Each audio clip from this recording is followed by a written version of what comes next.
गणनायकाय गणदैवताय गणाध्यक्षाय धीमहि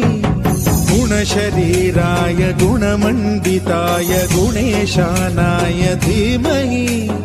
गुणातीताय गुणाधीशाय गुणप्रविष्टाय धीमहि एकदन्ताय वक्रतुण्डाय गौरीतनयाय धीमहि गजेशानाय भालचन्द्राय श्रीगणेशाय धीमहि एकदन्ताय वक्रतुण्डाय